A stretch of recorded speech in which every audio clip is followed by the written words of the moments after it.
Hi, these comments are for one of my students.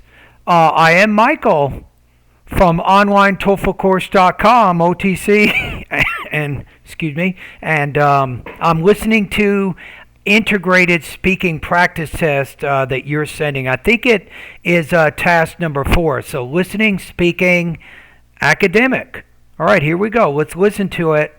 And I'm going to see if I can figure out where your score is right now. And I just had somebody get 29 out of 30 on a practice test about 5 minutes ago. Professor explains the choice supportive bias, which he defines when people select an option, they only remember the advantages of this option and overlook the option's disadvantages.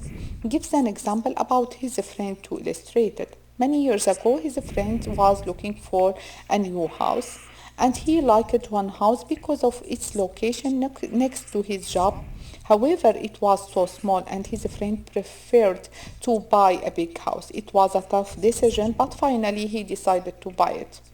After many years, when they opened a conversation about this house, he was talking about its location and how much he liked it, but he ignored its size and how much it was small. And that's how the professor illustrates the choice supportive bias by this example. In this lecture, Okay, so I think in this one you're probably, I'm going to say between 2.5 and 3. I think maybe around 22 points. Let's listen to it one more time. So the main thing is delivery. You just have a lot of problems with pronunciation. That's the main the thing. professor explains the choice supportive bias, which he defines when people select an option, they only remember the advantages of this option. You want to say they only remember the advantages. The advantages. You're not getting all the syllables in that word. And overlook the option's disadvantages. And the obvious disadvantages. So you didn't clearly pronounce those words. So be careful of the multi-syllabic words, 3 or more syllables. You want to make sure you're pronouncing all those syllables clearly. Gives an example about his friend to illustrate it. Many years ago, his friend was looking for a new house. Okay. And he liked one house because of its location next. And he liked. He liked. The ED there is pronounced as a T because it comes after a voiceless consonant. That's a phonological rule.